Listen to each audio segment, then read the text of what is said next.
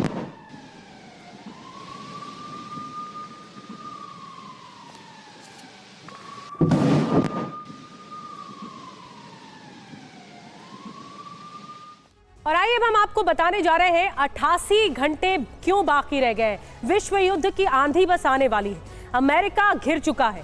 देखिए, आप मैप देख रहे हैं, रूस आक्रामक हो गया है और मरिंका पर कब्जा हो चुका है। ईरान की तरफ से बड़ी योजना मनाई जा रही है। ब्रिगेडियर की मौत का इंतकाम लेने की योजना बन रही है, यानी बदला लिया जाएगा। हिजबुल्लाह ने हमले तेज कर दिए हैं। बड़े हमले की तैयारी में हूती भी नजर आ रहा है।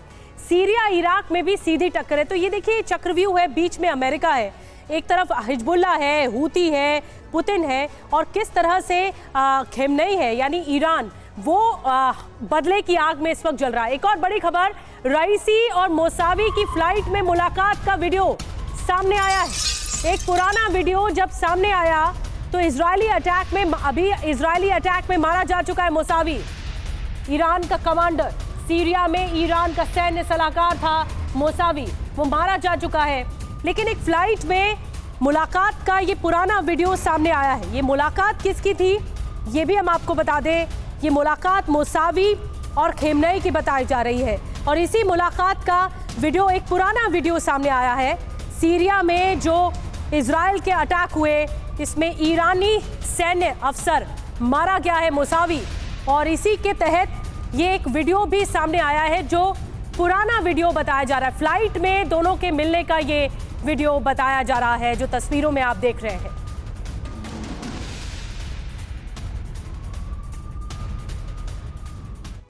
और आइए आपको बताते हैं कि ईरान के लिए सैयद रजी मौसावी का मारा जाना कितना बड़ा नुकसान के तौर पर देखा जा रहा है। ईरान सीरिया के बीच सैन्य गठजोड़ की कड़ी था दरअसल मौसावी। सीरिया में ईरान का प्रमुख सैन्य सलाहकार था। ईरान समर्थित लड़ाकों के समूह एक्सिस ऑफ रेजिस्टेंस का अहम हिस्सा रहा है मौसावी। टॉप ईरानी कमांडर रहा। सुलेमानी का भी खास माना जाता था। अब तक 7 बार इसे मारने की नाकाम कोशिश की जा चुकी थी। 8वीं बार में ये कामयाबी मिली है, ये सफलता मिली है। इसी हत्या के बदले की आग में अब ईरान जल रहा है, और ईरान कभी भी बदला ले सकता है इजराइल से। आपको बता रहे हैं कि मौसावी के कत्ल के बाद ईरान बदले की आग में लगातार जल रहा है, और किसी भी सूरत में अमेरिका को तबाह करने पर आमदा इस वक्त हो चुका है।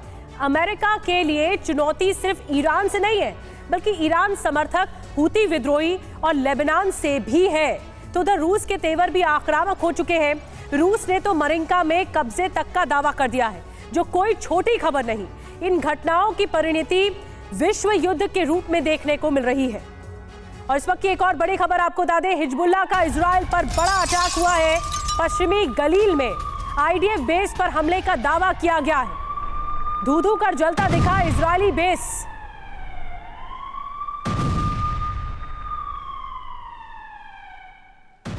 एक और बड़ी खबर आपको बता दें, इस बीच हिजबुल्लाह का एंटी आर्मर मिसाइल से हमला, इजरायली सेना को टारगेट करते हुए अटैक किया गया।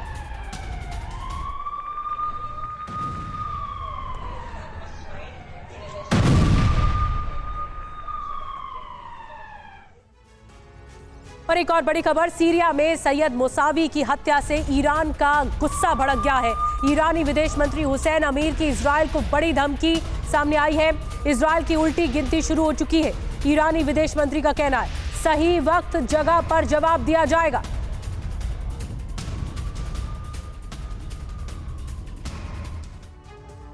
और अब आपको ईरान रेवोल्यूशनरी गार्ड कोर की ताकत बताने जा रहे हैं, कितना अहम है ईरान के लिए ये। ईरान आर्मी से जो अलग है ये फोर्स, दरअसल ये ईरान आर्मी का हिस्सा नहीं, लेकिन ये फोर्स अलग बताई जाती है रेवोल्यूशनरी गार्ड की। आंतरिक सुरक्षा की जिम्मेदारी भी इसके भरोसे है। प्रॉक्सी ग्रुप्स को संभालने का जिम्मा भी इन्हीं के जिम्मे में आता है। ईरान के दुश्मनों पर मिडिल ईस्ट में हमले रेवोल्यूशनरी गार्ड्स ने किए हैं। ग्राउंड में नेवी और एयर तीनों यूनिट्स इसकी है, जो कि बताई जाती है एक्टिव है। IRGC कुद्स फोर्स पूरे मिडिल ईस्ट में इस वक्त सक्रिय नजर आ रही है। कुल 1,50,000 और 1,90,000 लड़ाके की संख्या बताई जाती है। और कुद्स फोर्स में करीब 15,000 फाइटर्स हैं। मतलब कुल मिलाकर अगर देखें तो 3 लाख से ऊपर आंकड़ा जाता है। कुद्स फोर्स में करीब 15,000 फाइटर्स बताए जाते हैं, जो 1-to-1 लड़ाई करते हैं। और एक और बड़ी खबर आपको बता दें, इजराइल पर ईरान ले सकता है बड़ा एक्शन। कमांडर के मारे जाने पर ईरान की धमकी सामने आई है। इजराइल को कीमत चुकानी होगी, ये कहना है कमांडर। तो ईरान इस वक्त बदले की आग में जल रहा है। जो ईरान का कमांडर मारा गया, अब उसका बदला इजराइल से लिया जाएगा। ईरान के जो मंत्री हैं, नेता हैं, वो भी धमका रहे हैं।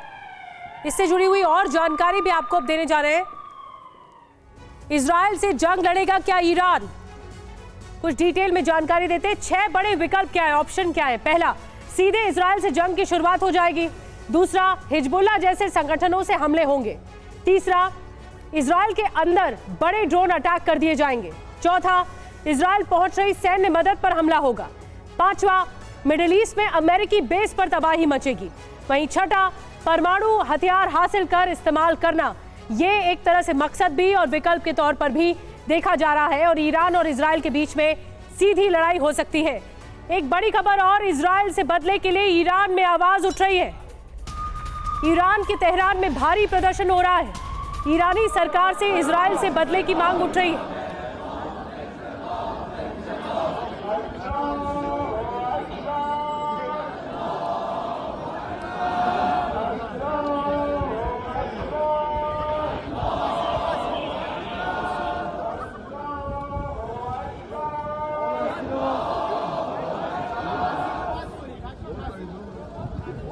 तो देखिए लोग किस तरह सड़कों पर उतर आए हैं और 4 मोर्चों पर इस वक्त बवंडर मचा हुआ है। एक तरफ जनता भी है जो सीधे तौर पर प्रदर्शन कर रही है। अब आपको बताते हैं मुसावी की हत्या से क्या संदेश देना चाहता है इजराइल।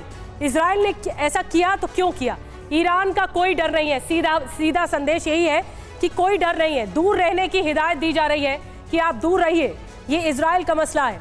हूती का साथ न दे ईरान, ये भी एक तरह से मैसेजिंग है। विश्व में बड़ी जंग की धमकी के तौर पर भी इस हमले को देखा जा रहा है। और यही ईरान पर जो अटैक किया गया है वो इजराइल की तरफ से एक तरह से बड़ी मैसेजिंग है। ईरान न सिर्फ हमास को हथियार दे रहा है, बल्कि इजराइल से जुड़ी सीक्रेट जानकारी भी गाजा की सुरंगों में बैठे कमांडर्स तक पहुंचा रहा है। दरअसल ईरान में आईडीएफ के खिलाफ हनी ट्रैप का जाल भी बिछाया गया, जिसका शिकार इजरायली सैनिक हो रहे हैं। आखिर ईरान का यह हनी ट्रैप क्या है और कैसे काम करता है, देखिए इस खास रिपोर्ट में।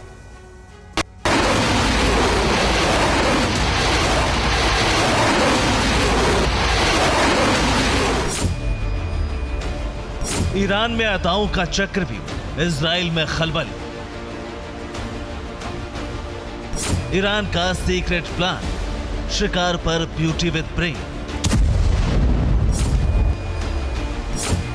इजराइल गाजा, हूती और हिजबुल्लाह के बीच फंसा है, जंग लड़ रहा है, तो दूसरी तरफ इजरायली सैनिकों को फंसाने के लिए एक नया चक्रव्यूह तैयार है, जिसमें न गोली चल रही है न बारूद, लेकिन इजराइल गाजा के वॉरग्राउंड में कमजोर पड़ रहा है। ये चक्रव्यूह रचा है ईरान ने। हमास की मदद के लिए ईरान हनी ट्रैप का सहारा ले रहा है, जिसे ईरान से ही सोशल मीडिया के जरिए अंजाम दिया जा रहा है। गाजा युद्ध के बीच इजरायली डिफेंस फोर्सेस के सैनिक ईरान के हनी ट्रैप का शिकार हो रहे हैं। द यरूशलेम पोस्ट की रिपोर्ट के मुताबिक ईरान ने इजरायली सैनिकों को फंसाने के लिए हनी ट्रैप का सहारा लिया। ईरान की IRGC ने ईरान के मसाद शहर में हिब्रू बोलने वाली महिलाओं का एक ग्रुप तैयार किया है। इन महिलाओं को IRGC ने ट्रेनिंग दी है। ये महिलाएं सोशल मीडिया के जरिए IDF के सैनिकों से संपर्क करती हैं। ये महिलाएं सैनिकों को अपने आपत्तिजनक फोटो और वीडियो भेजती हैं। इसके बदले में इजरायली सैनिकों से सीक्रेट जानकारी हासिल करने की कोशिश की जाती है। दरअसल मोसाद के खिलाफ ईरान लंबे समय से हनी ट्रैप का इस्तेमाल कर रहा है, जिसके जरिए फर्राटेदार हिब्रू बोलने वाली लड़कियों की फौज तैयार की गई। कई वीडियो तैयार किए गए, जासूसों और आर्मी अफसरों का दिल जीतने के तरीके सिखाए गए। अब हमास भी उसी लेडी फोर्स का इस्तेमाल कर रहा है। हिब्रू बोलने वाली वो खूबसूरत महिलाएं भले ही ईरान में रहती हों, लेकिन इन दिनों उनका काम है गाजा में चल रहे ऑपरेशन के बारे में ज्यादा से ज्यादा जानकारी हासिल करना। दावा किया जा रहा है कि इजराइल में कई सैनिक हनी ट्रैप में फंस चुके हैं। महिलाएं हमास तक जानकारी पहुंचा रही हैं। इजरायली सेना का सीक्रेट प्लान लीक हो रहा है। जानकारी के मुताबिक अब तक ऐसे करीब 22 अलग अलग प्रोफाइल के बारे में पता चला है। इनमें से 2 महिलाओं के नाम भी सामने आए हैं, जो ईरान के मशाद शहर की रहने वाली है। इन महिलाओं के जरिए हासिल की गई जानकारी को ईरान हमास के साथ साझा कर रहा है। ऐसा भी कई बार हुआ जब इजरायली फोर्स जहां पहुंची वहां हमास लड़ाकों से घिर गई। दावा किया जाता है कि ये सब हनी ट्रैप का अंजाम है। सिर्फ गाजा ही नहीं, बल्कि इजराइल के कमांड सेंटर में बने प्लान भी लीक होकर हमास की सुरंगों में बैठे ठिकानों तक पहुंच रहे हैं। Bureau report, TV9 Bharatvarsh. और एक और बड़ी खबर, लाल सागर में इजरायली जहाज पर हमला हुआ है। हूती विद्रोहियों का हमले का दावा हो रहा है। वीडियो जारी कर हमले का दावा किया गया है।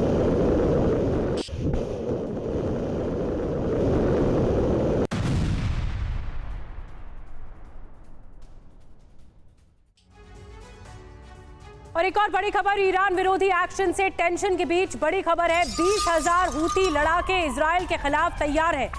इजराइल के खिलाफ सीधे जंग में उतरने की धमकी दी गई। और ईरान के बदले की शुरुआत से जुड़ी पहली खबर आ रही है। ईरान का इजराइल पर साइबर अटैक हुआ है। महत्वपूर्ण बुनियादी ढांचों पर बड़ा साइबर हमला।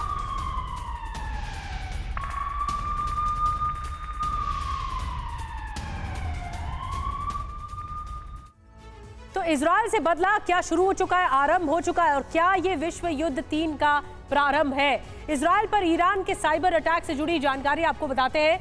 कई इलाकों में ब्लैकआउट का दावा किया जा रहा है इस वक्त, और अटैक से इंटरनेट सेवा प्रभावित हुई है। 30 दिनों में ताबड़तोड़ साइबर हमले हुए हैं। देखिए, ईरान का एक बहुत बड़ा कदम है। ब्रिगेडियर की हत्या से गुस्से में इस वक्त ईरान है, और ये ईरानी मीडिया के हवाले से ही सोर्स मिल रहा है, यानी इसके हवाले से ये खबर मिली है। हमास के जिन सीनियर लीडर्स को मारने के लिए इजराइल ने गाजा में डेथ ट्रैप बनाया, अब उन्हीं हमास लीडर्स को जिंदा पकड़ने के लिए IDF ने खास मिशन को एक्टिवेट किया है। ऐसे में सवाल खड़ा होता है कि नेतन्याहू का नया वॉर प्लान क्या है? क्या याया सिनवार, आखिर याया सिनवार क्यों और मोहम्मद दाइफ को दिया जा रहा है जीवन दान? देखिए इस रिपोर्ट में।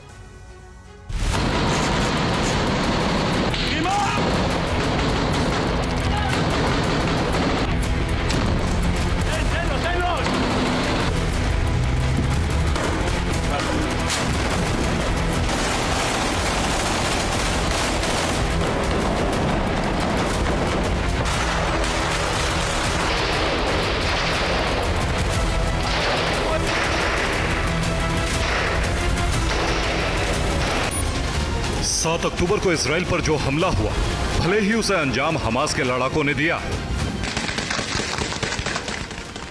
मगर इस हमले की साजिश, पुख्ता प्लानिंग हमास की टॉप लीडरशिप में शुमार 2 चेहरों ने रची थी।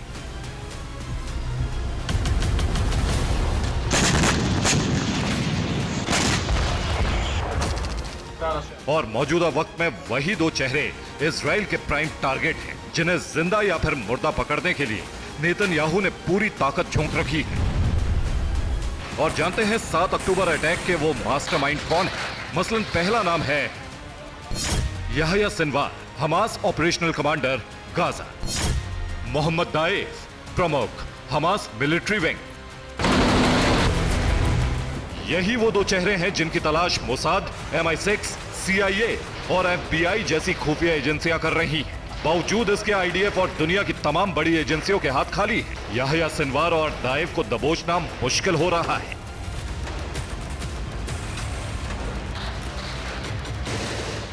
लेकिन अब इजरायली सेना की तरफ से यह खुफिया जानकारी सामने आई है कि याह्या सिनवार और दाइफ को जिंदा पकड़ा जाएगा। सिनवार और दाइफ का गाजा में एनकाउंटर नहीं होगा। गिरफ्तारी के बाद सिनवार और दाइफ से पूछताछ होगी। अब सवाल यह है कि गाजा में हमास के ऑपरेशनल हेड सिनवार और हमास मिलिट्री विंग के प्रमुख दाइफ, जिनको मारने के लिए इजराइल ने पुख्ता तैयारी की, मोसाद, शिन बेट जैसी एजेंसियों को लगाया। नेतन्याहू खुद हमास के इन 2 चेहरों को मौत के घाट उतारने पर आमादा थे। ऐसे में सिनवार और दाइफ को लेकर इजराइल पीछे कैसे हटा? क्यों सिनवार दाइफ को मारने के बजाय जिंदा पकड़ने की मुहिम चलाई जा रही है? क्या अमेरिकी दबाव के चलते नेतन्याहू बैकफुट पर आए, या इसके पीछे की वजह कुछ और है?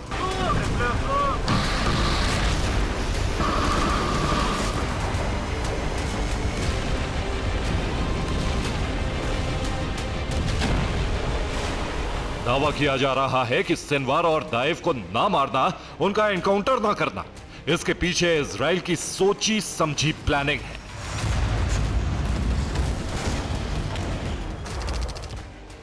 दरअसल सिनवार और दाइफ के जरिए IDF हमास के बंधकों को छुड़ाएगी। मुमकिन है हमास के इन 2 चेहरों से बातचीत कर युद्ध रोकने का रास्ता भी निकाला जाएगा, क्योंकि अगर मोसाद या फिर IDF ने सिनवार और दाइफ को मारा तो गाजा जंग पहले से ज्यादा भड़क सकती है। Bureau report, TV9 Bharatvarsh. और इस वक्त रूस यूक्रेन मोर्चे पर एक बड़ी खबर आ रही है। इस युद्ध से जुड़ी हुई बड़ी खबर आपको बता दें, मारिंका को लेकर रूसी सेना का बड़ा दावा हो रहा है। रूस ने मारिंका पर कब्जे का दावा कर लिया है। और सोशल मीडिया पर एक वीडियो वायरल हो रहा है जिसमें बर्फिस्तान के बीच से बहती नदी दिखाई दे रही है। हैरानी की बात यह है कि नदी के पानी का रंग स्याह लाल है, हूबहू खून की तरह। अब सवाल यह है कि आखिर नदी खून सी लाल क्यों हुई? क्या इस नदी में कत्लेआम कर लाशों को बहाया गया, या फिर खूनी नदी की मिस्ट्री कुछ और है? देखिए इस रिपोर्ट में।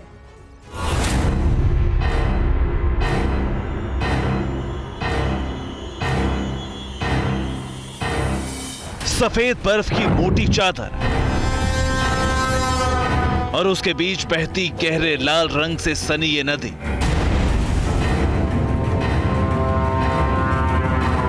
ऐसा लग रहा है मानो नदी में पानी नहीं बल्कि खून बह रहा हो, और इसके चलते नदी का पानी गहरे लाल रंग सा दिखाई दे रहा है।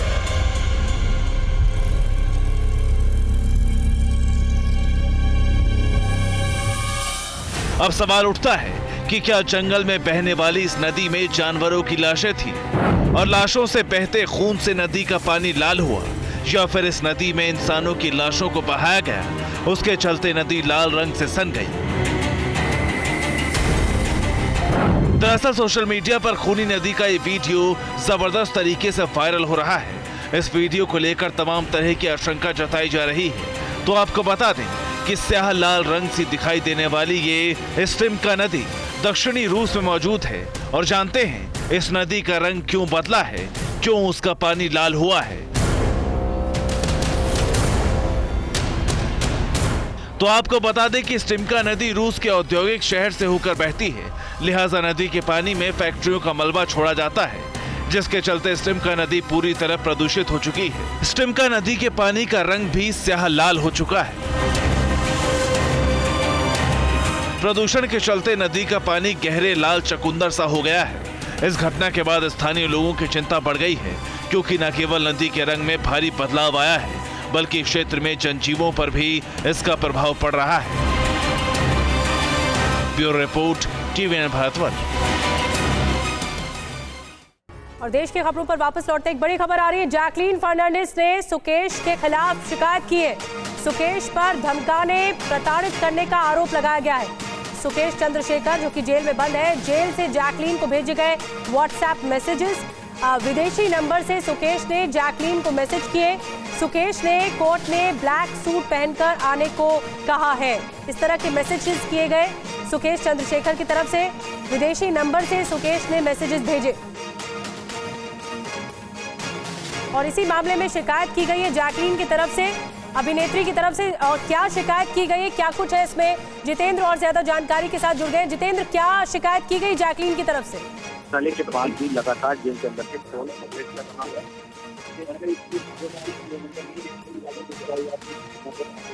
जितेंद्र, आवाज आ रही है आपको? जी बिल्कुल, आप सवाल दोहराएंगे? जी, क्या शिकायत की गई है जैकलीन की तरफ से? जी बिल्कुल, देखिए जैकलीन की तरफ से कोर्ट के अंदर शिकायत की गई कि लगातार उसको इस तरीके के व्हाट्सएप के जरिए गलत तरीके के मैसेज आ रहे हैं। इसके अलावा सबसे बड़ा सवाल इसमें तिहाड़ प्रशासन के ऊपर खड़ा होता है कि आखिरकार जो महाघोटाले का मुख्य आरोपी है सुकेश चंद्रशेखर, जिसने 500 करोड़ रुपए का घोटाला किया। जितेंद्र, खबर पर बने रहिए, आगे आपसे बात करेंगे। फिलहाल शुक्रिया।